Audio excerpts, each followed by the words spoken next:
सर्दियों की लंबी रातें थीं। ऐसी लंबी लंबी रातों में गोरी कव्वी को आधी रात को भूख लग जाती। कालू कालू उठो, मुझे भूख लगी है। तुम्हारा पेट है या कुआं? जब देखो भरता ही नहीं है। चलो कालू, कुछ खाने को लाते हैं। ऐसी रात को मेरी माँ बैठी है ना बाहर, जो मुझे कुछ खाने को दे देगी। तो फिर मैं तो जा रही हूँ।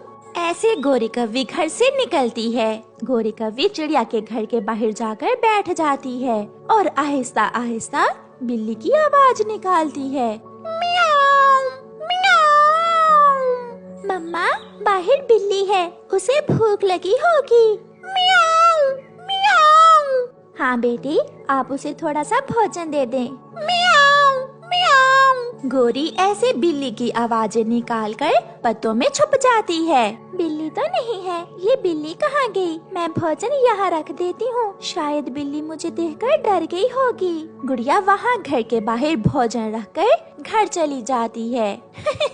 आ गई, भूखी बिल्ली आ गई। ऐसा कहते हुए गोरी कव्वी मजे मजे से वो भोजन खाकर उड़ जाती है। उसे बहुत ठंड लगी हुई थी। जब घर पहुंची तो वो कांप रही थी। वो कंबल में घुस जाती है। बड़े पेड़ के नीचे सब इकट्ठे थे। बादलों की वजह से धूप नहीं थी और मौसम दिन में भी ठंडा था। ऐसे मौसम में हमेशा घरों में रहें, ठंड से बचें और खासकर रात को कोई भी पक्षी घर से बाहर ना निकले। चिड़िया बहन, क्या रात को घर से बाहर निकलने से हम बीमार भी हो सकते हैं? क्या हमें बुखार हो जाएगा?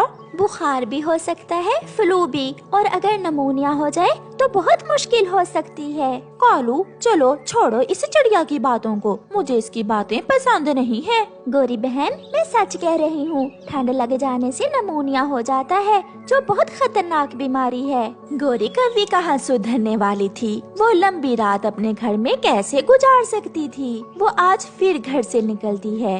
वो हरियाली तोती के घर के दरवाजे पर दस्तक देती है। कौन है? मैं हूँ गोरी। हरियाली, दरवाजा खोलो, मुझे नींद नहीं आ रही थी, थोड़ी देर बातें करते हैं। गोरी, इस समय मैं दरवाजा नहीं खोल सकती, मेरा घर ठंडा हो जाएगा और मेरा बच्चा भी बीमार हो सकता है। मोटी चुड़ैल, इसे बहुत डर लगता है ठंड से। गोरी वहाँ से चली जाती है। बूढ़ी फाख्ता अपने घोंसले में सो रही थी। गोरी कव्वी को शरारत सूझती है। वो भागी भागी नदी पर जाती है। वो अपनी चोंच में पानी भरकर लाती है और बूढ़ी फाख्ता के ऊपर गिराकर पत्तों में छुप जाती है। ये कैसे हुआ? क्या हुआ? बारिश भी नहीं है, मेरा घोंसला कैसे गीला हो गया? गोरी के हंसने की आवाज बूढ़ी फाख्ता सुन लेती है। कौन है वहाँ? पत्तों में कौन है? गोरी जल्दी से उड़ जाती है। ये तो कोई बहुत शरारती पक्षी था, जिसने मेरा घोंसला ही गीला कर दिया। रात गुजर जाती है, सुबह हो जाती है। कालू उठ जाता है, मगर गोरी कव्वी अभी तक अपने घोंसले में लेटी हुई थी। ये गोरी अभी तक क्यों नहीं उठी? गोरी, गोरी उठो। कालू, कालू जी, मेरे पंखों में बहुत दर्द है, मुझसे हिला भी नहीं जा रहा, ठंड भी बहुत लग रही है। सारी रात घर से बाहर ठंड में भागती हो, ऐसा तो होना ही था। कालू, कालू जी, प्लीज जल्दी से जाओ और बुलबुल को बुला कर लाओ, मेरी तबीयत बहुत खराब हो रही है। गोरी कव्वी कंबल में लेटी हुई कांप रही थी और उसकी सांस तेज थी। कालू कौवा जल्दी से बुलबुल डॉक्टर के पास जाता है। बुलबुल आ जाती है। इसे तो नमूनिया हो गया है, क्या ये ठंड में कहीं गई थी? ये सारी रात ठंड में फिरती है। बुलबुल, बुलबुल मुझे बचा लो, प्लीज मुझे बचा लो, अब के बाद मैं रात को अपने घर में ही रहूंगी। नमूनिया की वैक्सीन करना होगी और तुम्हें पूरे 6 टीके लगवाना होंगे। ये सुनकर गोरी रोने लग जाती है। बुलबुल बहन, आप इसका इलाज शुरू करें। फिर बुलबुल गोरी की पीठ पर बड़ा टीका लगाती है। हाय बुलबुल, हाय, मार दिया मुझे, गोरी चीखती है। फिर ऐसे गोरी को हर रोज एक टीका लगता और 6 दिनों बाद गोरी ठीक हो जाती है। मैं तोता, हरे रंग का मैं तोता, मेरी किस्मत और ये मीठा अमरूद, इसे तो मैं किसी आरामदेह जगह पर बैठकर ही खाऊंगा।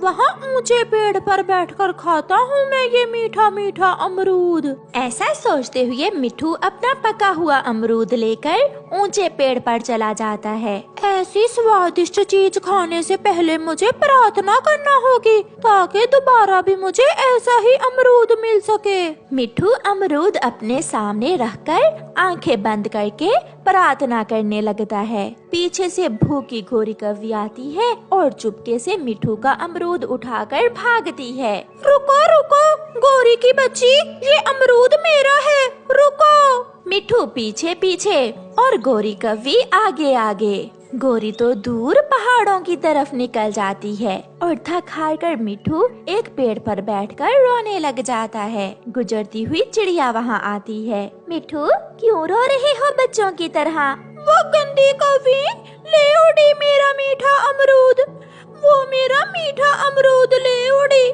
मैंने बहुत मुश्किल से ढूंढा था वो अमरूद। अब चुप कर जाओ मिट्ठू, वो अमरूद तो अब तक गोरी कव्वी ने खा लिया होगा। मर जाए, वो मेरा छीना हुआ अमरूद खाकर मर ही जाए तो अच्छा है, जान छूट जाए उससे सबकी। गोरी वो अमरूद खा रही थी कि अचानक अमरूद का एक बीज गोरी के दांत में फंस जाता है। गोरी अपनी चोंच इधर उधर हिलाती है मगर वो बीज नहीं निकलता। फिर गोरी कव्वी अपनी चोंच पत्थर पर जोर जोर से मारती है। ये बीज तो मेरे दांत से निकल ही नहीं रहा। कालू कहाँ हो तुम? गोरी घर भागती है। कालू, उस गंदे मिट्ठू का अमरूद छीन कर खाया था मगर एक बीज मेरे दांत में फंस गया है, वो तो निकल ही नहीं रहा। तुम कोशिश करो कालू, मेरे सारे मुंह में दर्द होने लगी है। अगर मेरे साथ मिलकर खाती तो ऐसे ना होता। फिर कालू कौवा वो बीज निकालने की पूरी कोशिश करता है मगर नाकाम रहता है। इसमें सारा दोष उस मिट्ठू के बच्चे का है। ना वो तुम्हारे सामने बैठकर अमरूद खाता और ना तुम उससे छीनती। मैं भी यही सोच रही हूँ। कालू, मेरे दांत में बहुत दर्द हो रहा है, कुछ करो। ऐसा ही दर्द मैं मिट्ठू के दांत में भी करूँगा। ठहरो, मैं अभी जाकर उसे पूछता हूँ। फिर कालू कौवा अपने घर से एक डंडा लेकर मिट्ठू की तरफ जाता है। मिट्ठू कहाँ हो तुम? बाहर आओ। ये तो कालू कौवा है। इन बुरे पक्षियों से आप दूर ही रहा करें, ये बहुत बुरे हैं। लगता है उन कौवों को गलती का एहसास हो गया है, शायद वो मुझसे माफी मांगने आया है अपनी पत्नी की तरफ से। मैं जाकर बात करता हूँ। फिर मिट्ठू घर से बाहर निकलता है। तेरी ऐसी की तैसी। ऐसा कहते हुए कालू कौवा मिट्ठू को मारने लगता है। बचाओ, कोई मुझे कालू कौवे से बचाओ। शोर सुनकर मिट्ठू की पत्नी हरियाली भी घर से बाहर आ जाती है। चिड़िया और कबूतर भी वहाँ आ जाते हैं। छोड़ो, मिट्ठू को छोड़ो। फिर कालू कौवा मिट्ठू को छोड़ देता है। हुआ क्या है? आप दोनों क्यों लड़ रहे हैं? लड़ कब रहे हैं? ये मार रहा है मुझे और मुझे तो मालूम ही नहीं कि ये मुझे क्यों मार रहा है। आप इसी से पूछ ले कि ये मुझे क्यों मार रहा है। मेरी पत्नी के दांत में दर्द है। तो इसमें मेरा क्या दोष है? दोष है उसके दांत में उसी अमरूद का बीज फंसा हुआ है जो अमरूद गोरी तुमसे छीन कर ले गई थी। ना तुम सामने पेड़ पर बैठकर अमरूद खाते और ना मेरी पत्नी के दांत में अमरूद का बीज फंसता। कालू, ये भी कोई बात हुई? उल्टा चोर कोतवाल को डांटे। ये जुर्म तो बहुत बड़ा किया है मैंने, जो तुम्हारी पत्नी के सामने बैठकर अमरूद खाया है। कमजोर तोते, चुप कर जाओ। तुम्हारे जैसे बुरे कौवे बातों से नहीं समझते। सच ही कहा है किसी ने कि लातों के भूत बातों से नहीं समझते। फिर हरियाली तोती ऊंचे पेड़ पर बैठकर अपनी जाति के तोतों को आवाज देती है।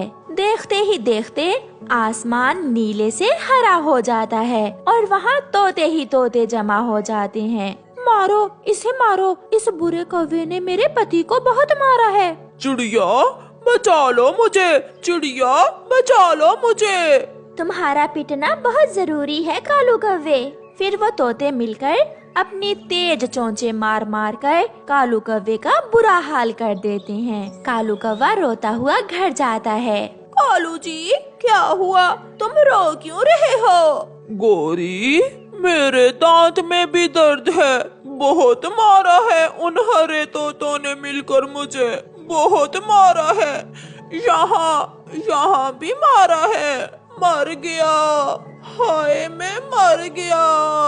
ऐसे कौवे को सजा मिलती है। प्यारे दोस्तों, कमजोर पर हमेशा बेजा गुस्सा आता है और ताकतवर के सामने गुस्सा खत्म हो जाता है। ऐसा अक्सर हमारे समाज में भी होता है। आपका धन्यवाद।